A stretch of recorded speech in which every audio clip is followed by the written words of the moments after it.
Breaking news చూస్తున్నాం. European దేశాల్లో ఒక ఘోర విమాన ప్రమాదం చోటు చేసుకుంది. గ్రీస్ వైపు నుంచి జర్మనీ వెళ్తున్నటువంటి ఒక విమానం మంటల్లో చిక్కుంది.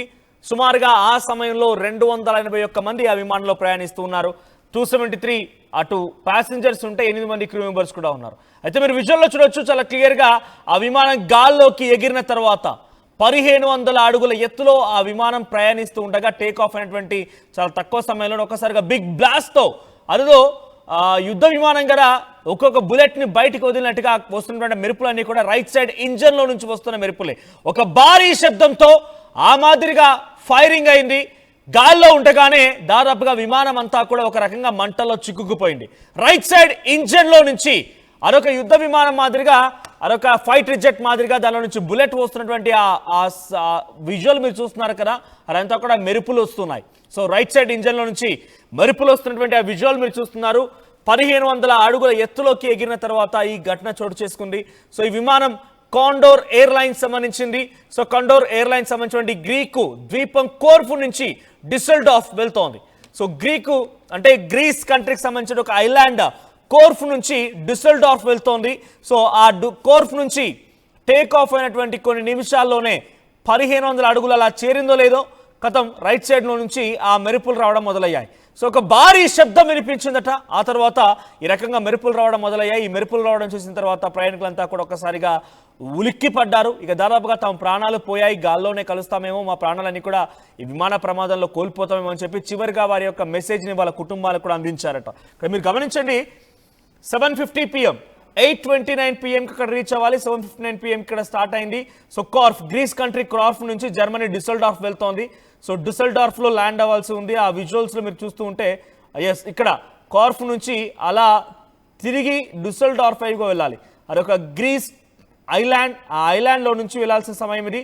సో డిపార్చర్ వచ్చేసి 7:50 PM, అటు యాక్చువల్ డిపార్చర్ వచ్చేసి 8:29 PMకి వెళ్ళాల్సి ఉంది. అటు 9:35 PMకి అక్కడ అరైవ్ అవుతుంది, అంటే అక్కడ డెస్టినేషన్ చేరుకుంటుంది. కాండోర్ ఎయిర్లైన్స్ సంబంధించిన విమానం ఇది. సో DE 3665 డిసెల్డార్ఫ్కి వెళ్తున్నటువంటి ఈ విమానంలో 271 మంది ప్రయాణికులు ఉన్నారు.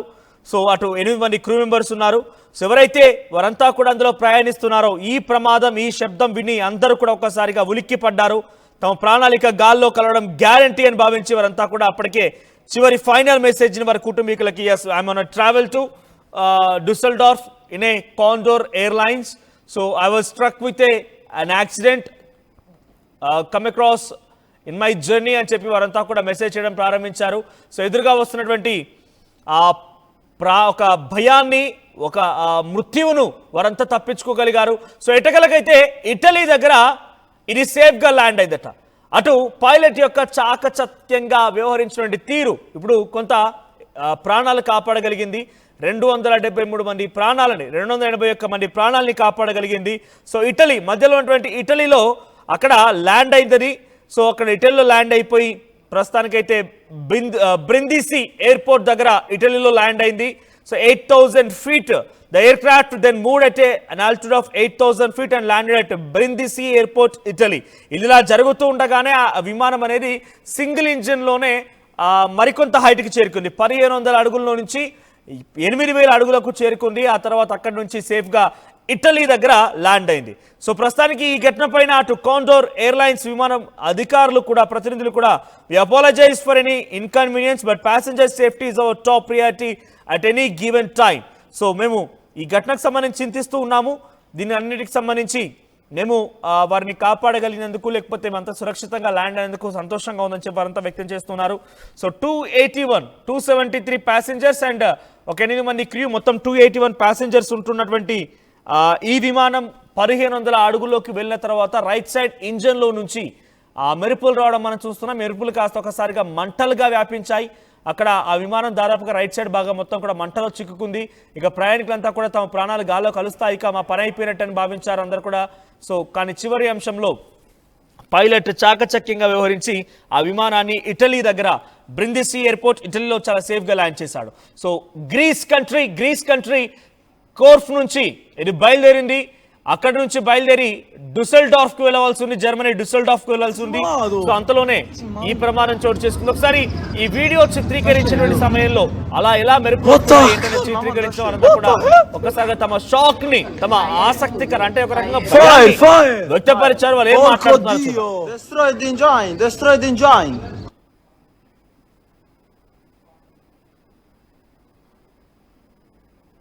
Cade, fra mo cade, ha preso il piccione. Raga, mo cade, fra. In diretta, fra, ma che cazzo sei malato? Sei malato? Sta scendendo. What the hell? Sì, mamma sta scendendo. What the hell? Fire. Porco Dio. Destroy the engine.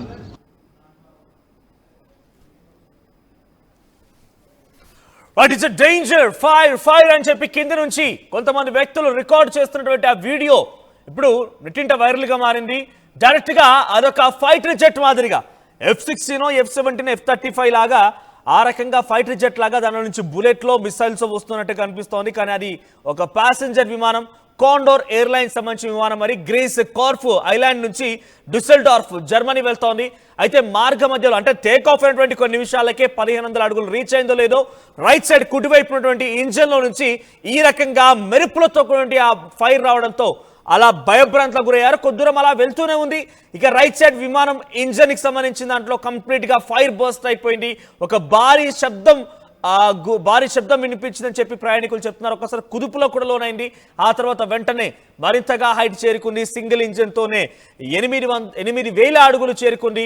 ఆ తర్వాత ATC సమాచారం ఇచ్చి బ్రిందిసి airport ఇటలీలో ఈ ప్రమాదం తర్వాత safe గా land చేసే ప్రయత్నం చేశారు. హుటాహుట్న ఆ ప్రయాణికులందరినీ కిందికి తరలించారు. అక్కడికి వెంటనే అంతకు ముందుగానే ఫైర్ ఇంజన్లు చేరుకున్నాయి. ఈ మంటలు నార్పే ప్రయత్నం చేశారు. సో తర్వాత అందరూ కూడా సేఫ్ గా తరలించే ప్రయత్నం చేశారు. ఏదేమైనా కూడా ఈ ప్రమాదం ఒకవేళ కనుక గాల్లోనే ఆ విమానం కనుక మంటల్లో చిక్కుకొని ఉండి ఉంటే ఒక భారీ ప్రమాదంగా నమోదైంది. అహ్మదాబాద్ విమాన ప్రమాదాన్ని మించి ఇక్కడ మరణాలు సంభవించి ఉండేవనేది మాత్రం చాలా క్లియర్. సో ప్రస్తుతానికి ఏదేమైనా ఈ ఘటన కొంత అందరినీ ఆందోళన గురి చేసింది. ఆ ప్రయాణికులైతే కొంత ప్రాణాలు మళ్ళీ తిరిగి జన్మించామన్నట్టుగా మారిపోయాయి.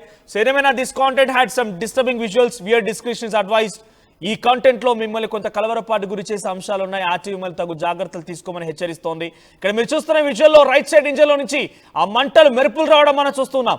ఈ మెరుపులు కాస్త కొద్దిసేపట్లోనే అది మంటలుగా వ్యాపించాయి. రైట్ సైడ్ విమానం మొత్తం కూడా, రైట్ సైడ్ కుడిపైపు భాగం మొత్తం కూడా మంటల్లో చిక్కుంది. 8,000 అడుగుల వరకు చేరుకుంది. ఆ తర్వాత దాన్ని మంటల్ని అంటే కంట్రోల్ చేసే సిచ్యువేషన్ కూడా ఉంటుంది. కొన్ని సందర్భాల్లో చిన్న స్పార్క్లు వచ్చినా కూడా చాలా మంది ఎక్స్పర్ట్స్తో మనం మాట్లాడినప్పుడు అహ్మదాబాద్ విమాన ప్రమాదం సమయంలో ఆ పైలట్స్ని కానివ్వండి, ఏవియేషన్ ఎక్స్పర్ట్స్తో మనం మాట్లాడినప్పుడు చిన్న స్పార్కిల్స్ వస్తూనే ఉంటాయి. వాటిని కంట్రోల్ చేయొచ్చు. సో కంట్రోల్ చేద్దామనే ఆలోచనలో ఈ పైలట్ కూడా బహుశా ప్రయత్నం చేస్తుంటాడు. కానీ అది ఏమాత్రం కూడా కంట్రోల్ కాకపోవడంతో ATCకి సమాచారం అందించి ఇటలీలో దీన్ని సేఫ్గా ల్యాండ్ చేసే ప్రయత్నం చేశారు. బ్రిందిసి ఎయిర్పోర్ట్లో ప్రస్తుతానికి విమానం ల్యాండ్ అయింది. 281 మంది యొక్క ప్రాణాలు అరచేతిలో పెట్టుకొని బిక్కుబిక్కుమంటూ 1 గంట 2 గంటల పాటుగా దాదాపుగా వారి ప్రాణాలు పోయాయనిగా అనే లోపే మళ్ళీ ఇటలీలో సేఫ్గా ల్యాండ్ చేయడం, వాళ్ళంతా కూడా మళ్ళీ పైలట్ యొక్క చాకచక్యం మూలంగానే, సమయస్ఫూర్తి మూలంగానే ఇప్పుడు బహుశా వీళ్ళందరూ కూడా ప్రాణాలు కాపాడుకోగలిగారు. ఏదేమైనా విమాన ప్రయాణాలకు అడ్డుకట్టలు వేస్తున్నాయి. విమాన ప్రయాణాలు అంటేనే ఆ ప్రమాదాలు గుర్తొస్తున్నాయి. విమాన ప్రయాణాలు చేయాలన్న ఆలోచన వారంతా కూడా ఇటువంటి ఘటనల కారణంగా, ఇటువంటి ప్రమాదాల కారణంగా దాన్ని విరమించుకుంటూ ఉన్నారు. సో రీసెంట్గా మీరెవరైనా విమాన ప్రయాణం చేశారా? మీ అభిప్రాయం ఏంటి? కామెంట్ చేయండి.